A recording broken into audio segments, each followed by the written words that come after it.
mulai 1923 itu saya runut ke belakang ternyata di tahun 1923, kemudian 24, 25 itu bahkan di bulan Agustus SIVB itu dibubarkan terlebih dahulu, Mas. Nah, untuk namanya sendiri karena sudah bergabung dari 3 perkumpulan besar, ya kan, otomatis harusnya berganti nama, Mas ya. Akan tapi tidak, literatur yang saya temukan itu tetap menggunakan nama SIVB yaitu Surabaya Inlandse atau Indonesis Voetbalbond. Kita sudah dijajah dari berbagai bidang. Kita harusnya jangan sampai kalah di lapangan sepak bola. Toh kita sama-sama tidak menggunakan senjata. Surabaya itu terkenal akan kengeyelannya, Mas. Oleh sebab itu, ketika jargonnya Persebaya itu wani, ya itu harus diimplementasikan di dalam lapangan sepak bola.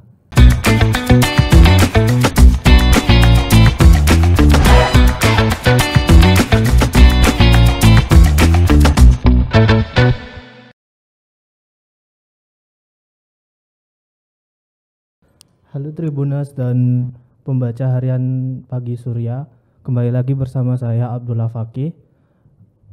Kali ini topik kita kali ini adalah mengenai Persebaya dan kita saat ini kedatangan Mas Ferry Widiatama. Halo Mas. Halo Mas. Mas Ferry Widiatama ini adalah penulis buku tentang sejarah sepak bola di Surabaya. Bicara mengenai Persebaya, tentu Persebaya adalah identitas di kota Surabaya ini, dan kalau kita mencari di Wikipedia pasti tahun lahirnya Persebaya itu kan pasti ditulis 1927. Menariknya Mas Ferry ini menemukan bahwa tahun lahirnya Persebaya itu justru sebelum tahun 1927. Jadi bagaimana Mas sejarahnya Persebaya dan sepak bola di Surabaya sejauh ini? Baik, jadi dari penelitian yang telah saya lakukan di 7 bulan sebelumnya, tepatnya itu di Desember 2021 hingga Juni 2022 itu saya menemukan hal-hal baru, terutamanya terkait dengan pemberitaan ada beberapa klub dari kota Solo yang diundang oleh pengurus SIVB. Kita harus sepakati bersama bahwa Persebaya dulunya itu adalah SIVB sebagai cikal bakal yang kita kenal sekarang Persebaya Surabaya. Nah, uniknya ketika mengundang salah satu klub sepak bola yang ada dari Solo itu bermain di Surabaya pada tahun 1923, Mas. Nah, kemudian yang tidak kalah penting lagi, saya di-share sama teman saya yang memang pada saat itu sedang mencari literatur terkait dengan sepak bola ataupun olahraga wanita di Hindia Belanda, kemudian di masa pendudukan Jepang hingga revolusi itu, teman saya itu mengirimkan salah satu sumber yang cukup menarik, Mas, di mana SIVB ini sudah ada ketika 1923 dengan menyelesaikan kompetisi internalnya. Nah, di kompetisi internal itu yang menjadi juara adalah IVC. Jadi kepanjangan dari IVC itu Inlandse Football Club atau klub sepak bola pribumi, seperti itu, Mas. Jadi awalnya dari situ, kemudian saya mencari-cari lagi literatur baik itu yang berbahasa Belanda maupun berbahasa Indonesia, bahkan sampai saya itu memutuskan untuk ke Jakarta, yaitu ke Perpustakaan Nasional Republik Indonesia yang ada di Monas.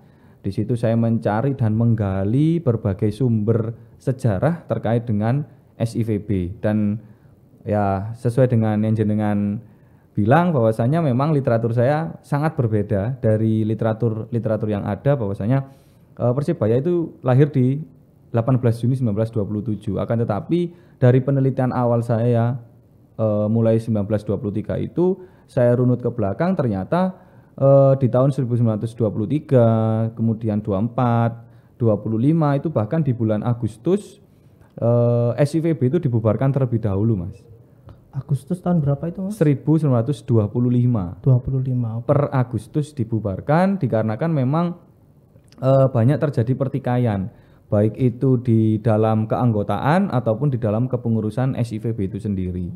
Nah, menariknya ada salah satu tokoh yang bernama Tuan Suroto. Nah, beliau ini menjadi salah satu pegawai swasta, tepatnya itu pegawai telepon di kota Surabaya pada masa Hindia Belanda, Mas. Nah, beliau itu menginisiasi untuk membubarkan SIVB yang pertama yang sudah tercatat di tahun 1923, kemudian dibubarkan terlebih dahulu. Setelah dibubarkan, itu mengajak perkumpulan-perkumpulan sepak bola lainnya yang ada di kota Surabaya untuk menggabungkan jadi satu. Ya. Dan perlu diketahui sebelum SIVB bisa saya sebutkan di jilid yang kedua ini, banyak sekali perkumpulan-perkumpulan sepak bola yang mengatasnamakan Bumi Putra di kota Surabaya, Mas. Jadi selain SIVB itu ternyata ada perkumpulan lain, yaitu SVB Sinar Kota. Jadi SVB itu singkatan dari Surabaya Football Bond, Sinar Kota. Kemudian yang kedua itu ada Pacar Keling Inlands Football Bond. Jadi kedua bond, bahkan ketiga bond dengan SIVB itu memiliki klub-klub anggotanya masing-masing, Mas. Jadi ketiga bond ini selain tiap tahun itu berganti kepengurusan, di tiap tahun juga mereka itu menyelenggarakan kompetisi internalnya masing-masing. Dan bahkan dari kompetisi internal tersebut itu banyak sekali pemain-pemain yang menurut saya bisa dikatakan mampu bersaing dengan klub-klub Belanda. Jadi awalnya seperti itu, Mas. Awalnya seperti itu. Iya. Berarti itu kan sebelum membentuk sebagai organisasi sepak bola, itu kan awalnya pasti ada pengenalan sepak bola dulu sebelumnya. Itu sejak tahun berapa catatan yang mungkin paling dahulu yang Masnya temukan tentang sepak bola itu di Surabaya? Catatan paling lama gitu, itu tahun berapa, Mas? Oke, baik. Jadi sebetulnya untuk buku SIVB ini atau Persibaya di tahun 1926 hingga 1942 ini bukan merupakan buku saya yang pertama ya, Mas.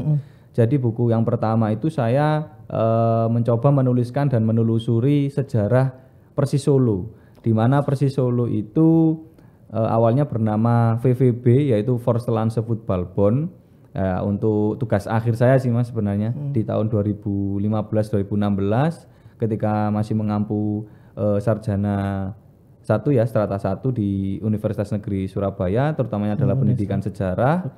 Itu karena saya memang basicnya adalah atlet sepak bola, Mas. Jadi waktu itu saya mengambil bagaimana sih dinamika sepak bola di masa lampau, terutama di masa pemerintahan Belanda.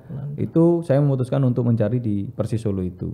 Nah, kemudian berkembang ketika saya sudah bekerja di salah satu SMA swasta di Surabaya Selatan, yaitu SMA Kemala Bayangkari 1 Surabaya. Itu saya menuliskan dinamika sepak bola di Semarang dengan teman saya satu profesi lah di SMA tersebut. Nah, kemudian kok saya memiliki andil yang bagaimana ya, punya tanggung jawab yang besar bahwasanya saya hidup di Surabaya, kenapa saya tidak menuliskan Surabaya? Nah, akhirnya saya memutuskan penelitian di Surabaya itu. Nah, untuk arsip ataupun literatur yang paling tua menjelaskan bagaimana sih perkembangan sepak bola atau awal mula sepak bola di masa Hindia Belanda itu, saya lihat dari 2 buku babon saya, Mas. Yang pertama itu buku Politik dan Sepak Bola di Jawa. Itu karyanya Ibu Sri Agustina Palupi. Kemudian yang kedua itu adalah Tionghoa Surabaya dalam sepak bola. Nah, menariknya Tionghoa Surabaya dalam sepak bola ini merupakan hasil penelitian dari dosen saya sendiri, Mas. Jadi beliaunya itu berasal dari UNER, kemudian menjadi salah satu dosen di UNESA pada saat itu. Pada saat itu juga saya tanya-tanya, yaitu bagus, silakan dilanjutkan. Saya memohon izin, Pak, saya mengutip dari beberapa buku-buku jenengan. Oh ya, silakan. Kemudian juga saya minta arsip-arsipnya, Mas. Arsip-arsipnya saya minta ya sebagai penambah wawasan saya dan juga literatur saya untuk semakin yakin bahwasanya sepak bola di Hindia Belanda itu sudah ada sejak 1893, Mas. 93. Nggih, 1893, tepatnya itu ada satu klub dari Batavia, kalau sekarang itu adalah Jakarta, bernama Rotwit. Rotwit itu bahasa Belanda Kalau di bahasa Indonesia kan artinya merah putih. Jadi warna kebesaran mereka adalah merah putih. Nah, baru 1 tahun kemudian kota Surabaya itu memiliki andil yang cukup besar sebagai pencipta sepak bola di Hindia Belanda, Mas.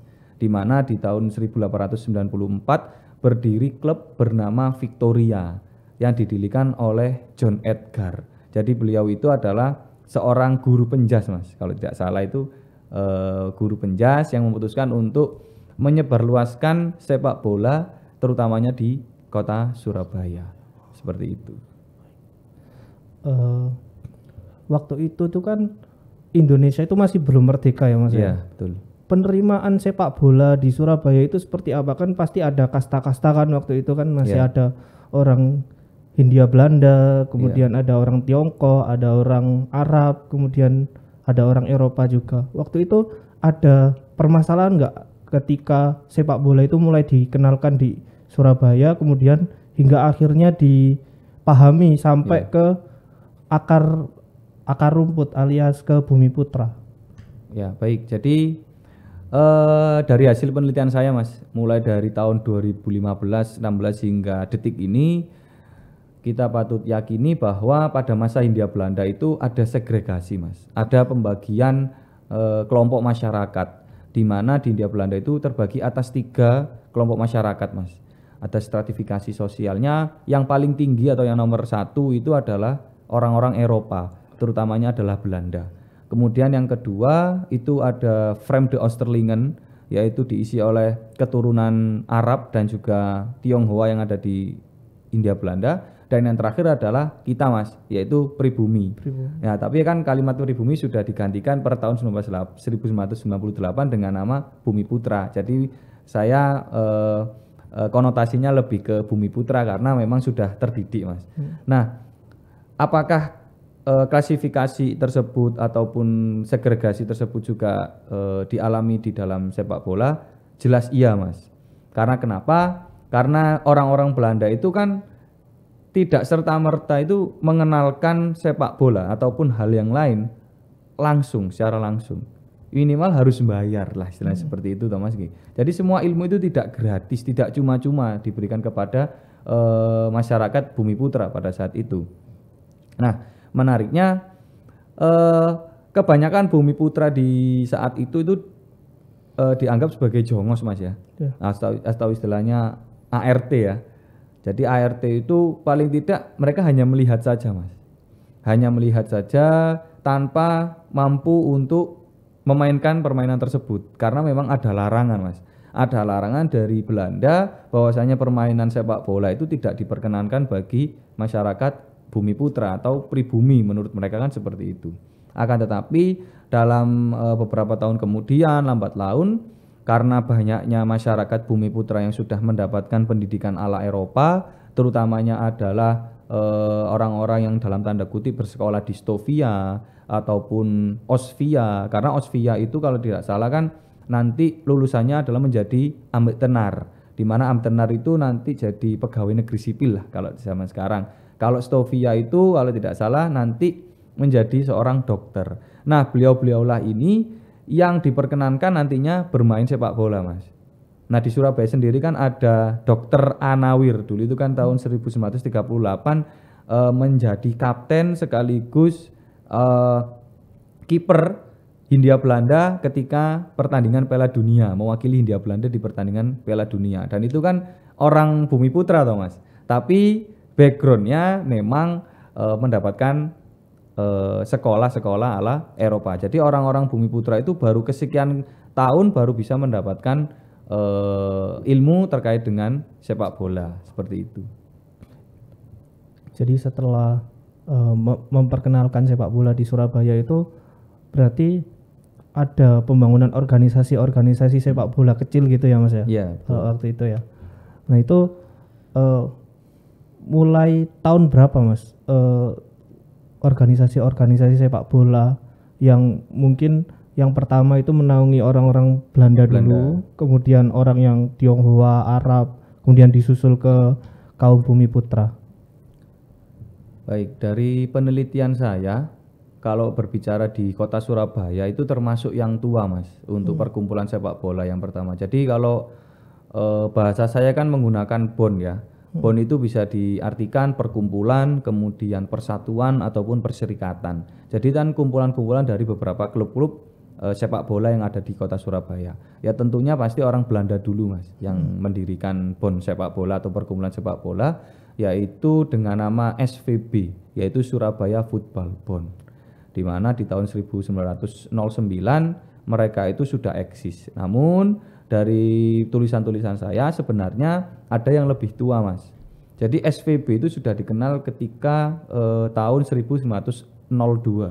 02. Ya 02, akan tapi dalam perjalanannya selalu mengalami yang namanya kekacauan, kemudian sama-sama sakit hati, akhirnya mendirikan klub sepak bola sendiri dan sebagainya. Akan tapi baru di tahun 1909 SVB yang terakhir ini baru didirikan, bahkan eksis hingga tahun 1950-an Mas, sebelum pengakuan kedaulatan Indonesia. Itu yang cikal bakalnya Persebaya nantinya. Kalau yang SVB saya tidak yakin kalau SVB itu sebagai cikal bakalnya Persebaya Mas. Kemudian yang cikal bakalnya itu yang mana? Nah, kalau yang cikal bakalnya Persebaya itu sendiri adalah SIVB Mas. SIVB-nya. SIVB. Kenapa saya meyakini SIVB? Karena SIVB itu singkatan dari Surabaya Indonesis Football Bond. Jadi I-nya itu Indonesia. Artinya kan mengindikasikan bahwa Indonesis itu adalah Indonesia. Adalah orang-orang pure bumi putra, tidak ada orang-orang Belanda yang sangkut pautnya orang Belanda untuk mendirikan perkumpulan sepak bola tersebut. Jadi waktu itu ada SVB, kemudian SIVB. Iya, betul. Yang Mas Ferry yakini itu SIVB. Itu mulai tahun berapa? 1923 Mas. Itu 23. yang literatur saya atau arsip saya yang saya temukan sampai detik ini yang paling tua. Jadi seperti itu. Kalau misalnya dirunut, tadi kan tesisnya adalah Persebaya ternyata bukan lahir pada tahun 1927. Iya. Berarti yang betul adalah tahun 1923 atau yang lain Mas? Nah, untuk pastinya Mas, antara 1923 ataupun 1925 bahkan 1926 sampai detik ini saya belum 100% meyakini tahun mana dulu. Akan tetapi karena saya ini adalah ya kalau saya sih bisa menyebut diri saya itu pengumpul arsip ya Mas. Bukan sejarawan kalau saya masih jauh dari kata sejarawan. Ya dari arsip-arsip yang saya temukan memang yang paling tua adalah 1923. Akan tetapi di tahun 1923 ini SIVB yang bisa saya katakan jilid pertama itu harus dibubarkan per tahun 1925. Akan tetapi setelah dibubarkan akhirnya muncul yang Tuan Suroto tadi yang saya bahas di awal, itu mendirikan SIVB yang baru dengan menggabungkan perkumpulan-perkumpulan sepak bola yang baik ada di utara Surabaya maupun selatan digabungkan jadi satu. Oleh karenanya dari inisiasi Tuan Suroto tersebut akhirnya hanya mengganti ketuanya saja Mas. Ya, yang awalnya adalah Tuan Bakri kemudian menjadi Tuan Suroto sebagai Vorsitter atau ketua atau pemimpin dari SIVB. Nah, untuk namanya sendiri karena sudah bergabung dari 3 perkumpulan besar, ya kan, otomatis harusnya berganti nama Mas ya. Akan tapi tidak, literatur yang saya temukan itu tetap menggunakan nama SIVB yaitu Surabaya Inlandse atau Indonesis Football Bond. Nah, uniknya Mas, ketika saya mencari literatur ataupun surat kabar berbahasa Indonesia yang ada di Perpustakaan Nasional Republik Indonesia itu missing link-nya itu setelah November 1925 hingga tahun 1926 itu pihak Perpusnasnya tidak memiliki surat kabar terbitan Surabaya. Missing link-nya di situ. Akan tetapi tidak menyurutkan niat saya mencari lagi Mas. Saya kalau uniknya di koran-koran masa lalu, terutamanya yang membicarakan klub-klub sepak bola atau bon-bon sepak bola, itu selalu memberitakan 8 tahunnya klub tersebut ataupun 10 tahunnya klub tersebut. Nah, kalau saya runut di tahun 1927, kalau 10 tahunnya logika harusnya 1937, Mas. Saya cari, Mas, surat kabar Panjebar Semangat, itu majalah, Mas, majalahnya Dr. Sutomo. Itu tidak menyebutkan sama sekali bahwa ada pemberitaan ulang tahun yang ke-10 Persebaya atau SIVB. Nah, kemudian saya cari lagi di surat kabarnya Dr. Sutomo, yaitu Suara Umum, juga tidak ditemukan, Mas. Akhirnya saya mengambil gambling ya istilahnya, 50-50% itu saya cari kajian yang lain. Artinya saya coba lihat literatur di bahasa Belanda, Mas. Nah, di bahasa Belanda itu menyebutkan ada 3 surat kabar per Oktober 1936 itu menyebutkan bahwa ulang tahun SIVB yang ke-10 itu terjadi di bulan Oktober 1936. Nah, karena saya sudah punya bekal di bahasa Belandanya, akhirnya saya mencari pembandingnya, Mas. Di mana pembanding ini untuk menguatkan arsip yang saya temukan dari versi Belanda. Coba saya cari di Indonesia sentrisnya bagaimana. Nah, saya cari di Panjebar Semangat, tidak ditemukan. Kemudian yang kedua, saya mencari di Suara Umum, Mas. Di bulan yang sama, tanggalnya berbeda, di tahun yang sama. Dan saya menemukan kesamaan antara surat kabar Belanda yang saya miliki 3 itu dengan versinya Indonesia. Di mana per bulan Oktober 1936 itu SIVB memperingati hari ulang tahunnya yang ke-10. Seperti itu, Mas. Jadi saya mengindikasikan bahwa kemungkinan besar penelitian saya ini SIVB itu sudah lahir sejak 1925 per bulan Agustus. Akan tetapi mungkin karena pada saat itu bahkan di masa sekarang juga harus ada legalitas ya, Mas ya, badan hukum, baru di bulan November atau Desember 1925 itu manajemen atau pengurus pada saat itu memang melaporkan kepada pemerintah Hindia Belanda untuk mencari badan hukum dan juga menegaskan badan hukumnya dan juga legalitasnya. Baru di 1 tahun kemudian, tepatnya di Oktober 1926 baru disahkan. Nah, ini masih menjadi pemikiran saya, akan saya terus gali, akan saya terus cari kebenaran dari hari lahirnya SIVB itu sendiri. Seperti itu. Berdasarkan arsip itu, ya. Tahun yang sudah beredar, maksudnya sampai di situs resmi Persebaya pun itu kan 1927, tapi berdasarkan arsip itu ternyata Persebaya itu sudah ada sejak mungkin tahun 26 atau 25 ya. Betul. Kemudian setelah didirikannya Persebaya, atau kalau waktu itu bicaranya itu Persibaya gitu ya. Makanya aku lihat orang-orang tua gitu, jarang orang-orang tua itu ngomong Persebaya, Persibaya. Persibaya, gitu. Pakai I. Pakai I. Nah, itu menjaga eksistensinya setelah didirikannya Persebaya itu seperti apa, Mas? Untuk menjaga sebuah klub sepak bola tentunya adalah dengan pertandingan, Mas. Dimanapun itu wajib ada pertandingan. Kalau hanya kepengurusan saja ya saya yakin nol bodul. Bahasa Jawa ini kan seperti itu, Mas. Kalau sepak bola, ada klub sepak bola ya tentunya harus bermain sepak bola. Enggak hanya di dalam kemanajemenan aja. Jadi pada saat itu sejak berdiri hingga tahun 1943-an itu secara istilahnya itu setiap tahun itu ikut terus, Mas. Ikut terus dalam arti apa? Ikut terus dalam keikutsertaan kompetisi PSSI. Jadi sejak PSSI berdiri, karena memang Persibaya ya juga salah satu pendiri PSSI, sehingga bukan mewajibkan, sudah kata harus ikut kompetisi PSSI itu sudah suatu kewajiban untuk diikuti. Per tahun 1930 hingga 1943 itu sering mengikuti kompetisi Steden Westrisden seperti itu, Mas. Kalau di Surabaya itu mainnya di mana, Mas? Kalau Surabaya itu pada awalnya memang banyak literatur yang menyebutkan Pasar Turi, Mas ya. Lapangan Pasar Turi ya. Memang lapangan Pasar Turi sendiri itu sudah digunakan oleh Belanda, orang-orang Belanda itu sejak tahun 1902-an, Mas. Bahkan yang menarik, Pasar Turi itu tidak hanya tempat lapangan sepak bola saja, ternyata di situ juga ada pangkalan militer, terutamanya adalah angkatan udara pada saat itu.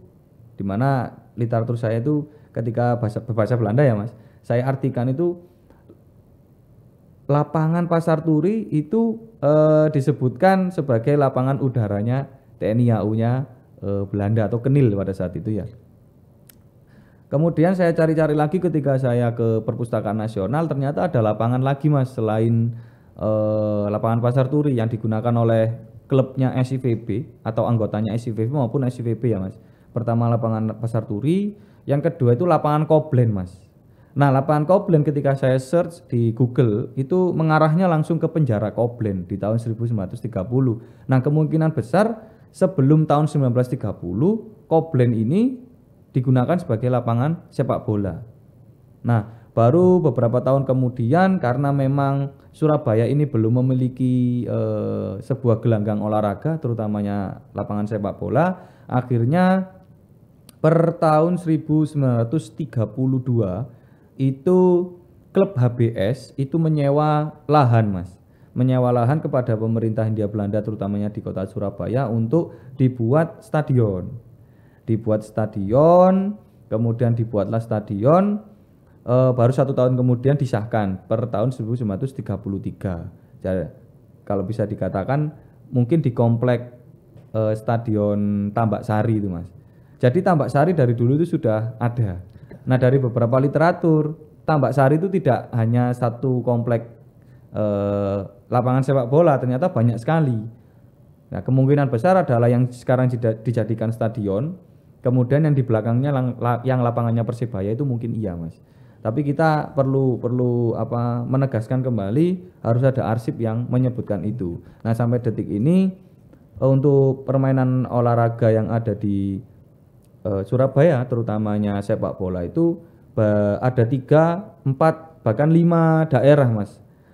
Yang pertama tadi ada Pasar Turi, kemudian ada lapangan Koblen, kemudian ada Stadion Tambak Sari, kemudian di daerah Sawahan itu juga ada, Mas. Jadi selain digunakan sebagai lapangan pacu kuda, itu juga digunakan atletik bahkan juga sepak bola. Dan yang terakhir itu di daerah Sidotopo, Mas.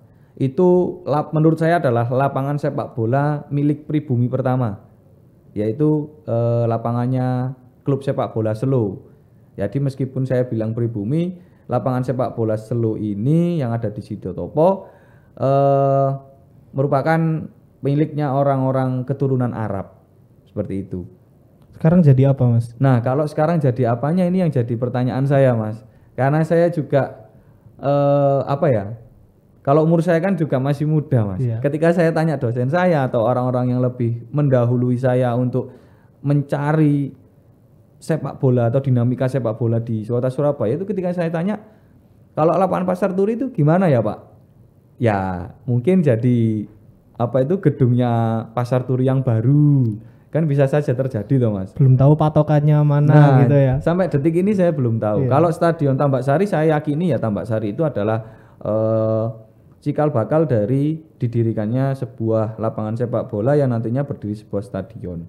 Jadi dari 5 stadion yang mungkin ada di Surabaya itu salah satu-satunya bahkan ya, satu-satunya yang mungkin masih tersisa hanya Tambak Sari. Hanya Tambak Sari, karena beberapa yang lain itu sudah mungkin jadi gedung, ataupun tadi kan lapangan sepak bola Koblen sudah jadi penjara Koblen, bahkan sekarang jadi tempat parkiran, Mas.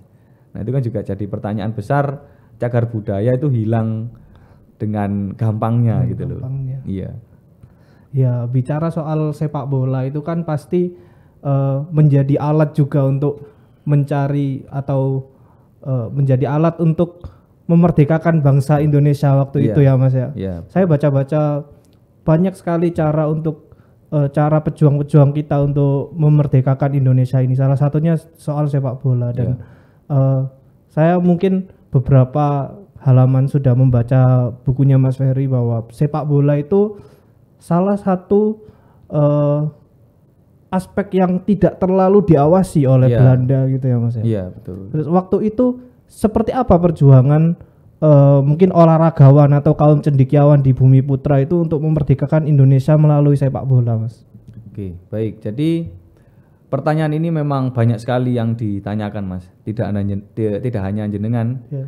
Banyak sekali yang bertanya bagaimana sih prosesnya, kemudian bagaimana ketika prakteknya seperti itu. Jadi sepak bola itu memang di dalam buku saya jelaskan, bahkan di dalam buku-buku dosen saya, sebagai alat perjuangan itu dibuktikan dengan apa? Yaitu ketika pertandingan sepak bola itu jangan sampai kalah dengan orang-orang Belanda, Mas. Itu ya jadi salah satu hal utama, adu gengsi lah seperti itu. Kita sudah dijajah dari berbagai bidang. Kita harusnya jangan sampai kalah di lapangan sepak bola. Toh kita sama-sama tidak menggunakan senjata. Ya kan? Nah, kemudian barulah diinisiasi oleh beberapa klub-klub untuk mendirikan PSSI, di mana PSSI ini untuk menyaingi PSSI-nya orang Belanda, Mas, yaitu Netherlands Indies Football Bond. Di mana ketika pendirian PSSI itu memang kita dianggap sebagai orang-orang yang tidak bisa berorganisasi dengan baik.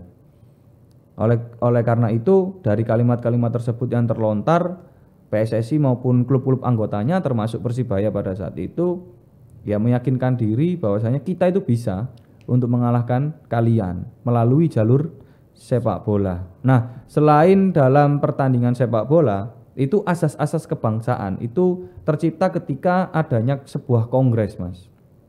Salah satu contoh yang sangat penting adalah pada masa Hindia Belanda itu kan banyak sekali klub-klub atau bon-bon sepak bola yang dibentuk oleh kaum Bumi Putra itu menggunakan nama Belanda. Contoh saja Surabaya Indonesian Football Bond, itu kan sangat kental sekali, Mas.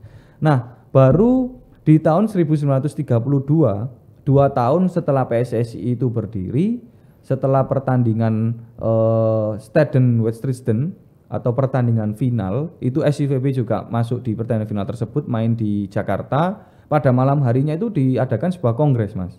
Di mana kongres tersebut salah satu poin yang putuskan adalah penggunaan bahasa Indonesia, Mas. Nah, penggunaan nama bahasa Indonesia ini menjadi landasan untuk semakin mempertajam asas kebangsaan kita untuk menuju Indonesia yang merdeka.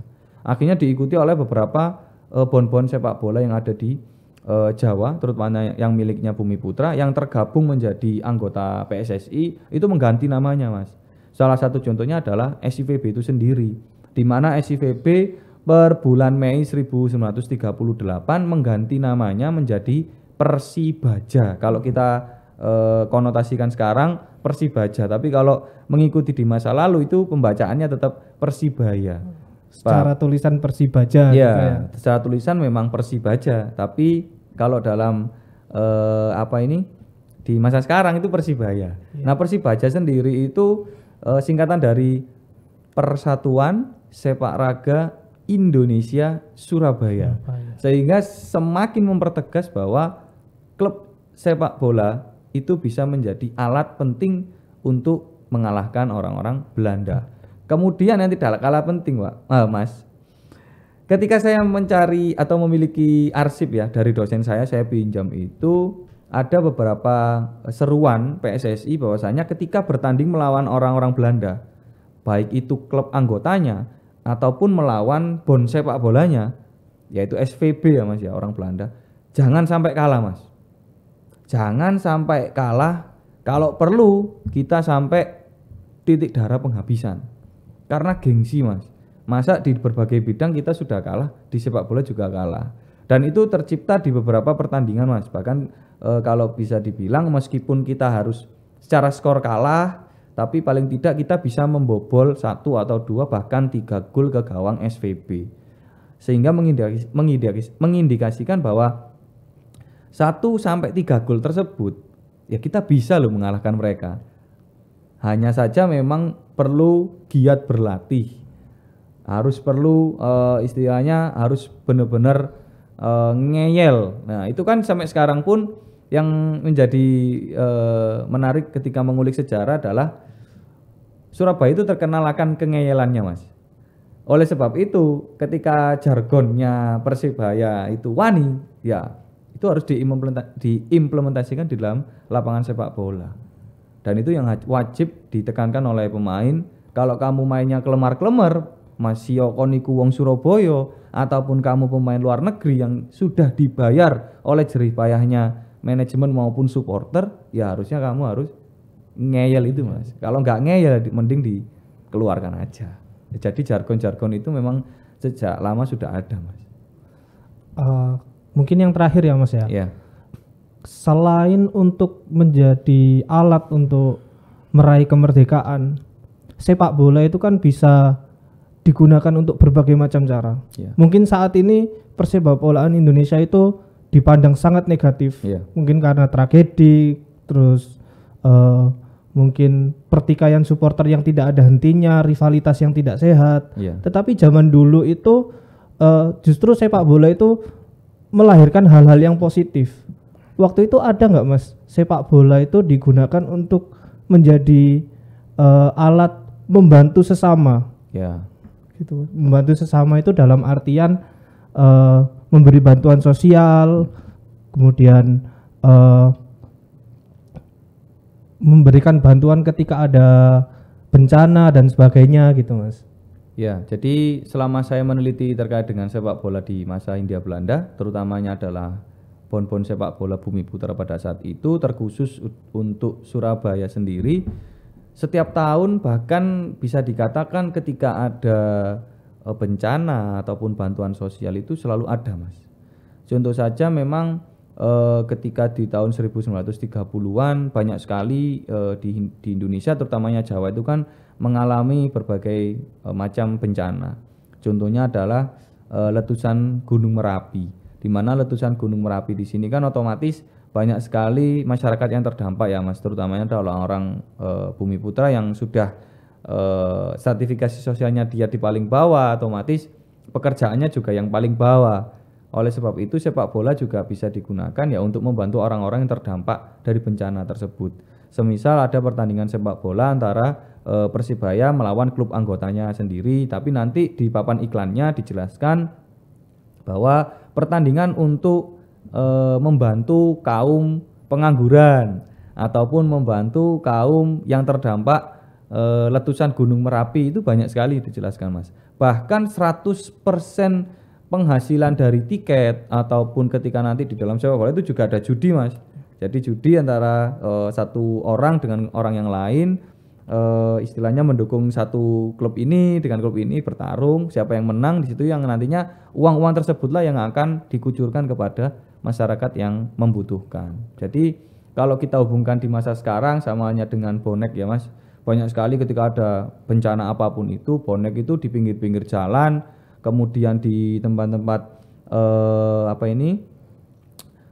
lampu lalu lintas itu kan kadangkala menyebarkan pamflet ataupun banner membantu masyarakat Jogja yang terdampak letusan Gunung Merapi. Sebenarnya apa yang dilaksanakan oleh orang-orang zaman sekarang itu ternyata ada juga di masa lalu, Mas. Dan itu memang merupakan salah satu indikasi bahwa selain bermain sepak bola untuk menciptakan Indonesia yang merdeka, kita juga bisa membantu untuk menasionalisasi orang-orang masyarakat di Surabaya tentunya. Jadi sepak bola itu kalau hanya maknanya menang dan kalah ya, itu akan tidak berarti, Mas. Itu akan selesai di dalam lapangan. Tapi kalau misalkan di dalam sepak bola kita bisa membantu ke sesama, ya saya rasa sepak bola tidak akan pernah mati. Seperti itu sih, Mas. Sangat menarik ya pemaparan dari Mas Ferry Widiatama yang ada di depan saya ini. Jadi mengenai Persebaya itu kan buku dari Mas Ferry ini menurut saya sangat penting ya, Mas ya, karena ini kan menyangkut soal identitas. Identitasnya Persebaya itu dulu seperti apa. Kita itu juga pernah tahu kan, dulu Persebaya ada mungkin cloningannya di waktu zaman kegelapan waktu itu. Kegelapan, betul. Nah, buku-buku seperti yang ditulis oleh Mas Ferry ini mungkin bisa jadi acuan ke depannya. Ketika ada pihak-pihak yang mungkin ingin untuk merobohkan sebuah sejarah besar yang Ya. sudah menjadi identitas warga kota Surabaya. Mereka bisa gagal ketika kita itu sudah tahu identitas kita itu seperti apa. Iya. Jadi kita itu tidak mudah diobok-obok. Iya, betul Mas. Istilahnya itu. Waktu dulu kita itu dipersatukan oleh sepak bola, terutama dengan Persebaya. Iya. Ketika zaman kemerdekaan, kita juga tentu nggak boleh dipecah belah ketika sudah zaman merdeka dong, gitu ya Mas ya. Betul. Ya. Jadi mungkin ada kalimat-kalimat atau kata-kata terakhir Mas sebelum kita tutup. Baik, sebenarnya nggak terlalu banyak ya Mas, karena saya adalah seorang guru, Ya. seorang pendidik.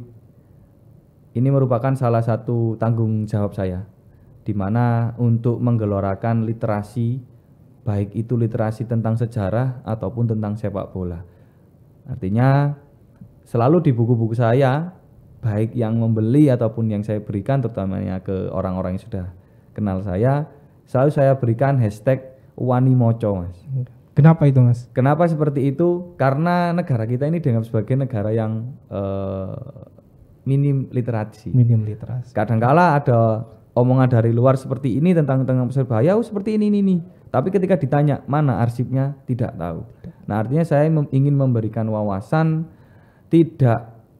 saya tidak ingin secara serta-merta mengganti Persebaya 1927, akan tetapi saya ingin mengisi puzzle-puzzle yang kosong, bahwasanya Persebaya itu sudah ada sebelum 1927.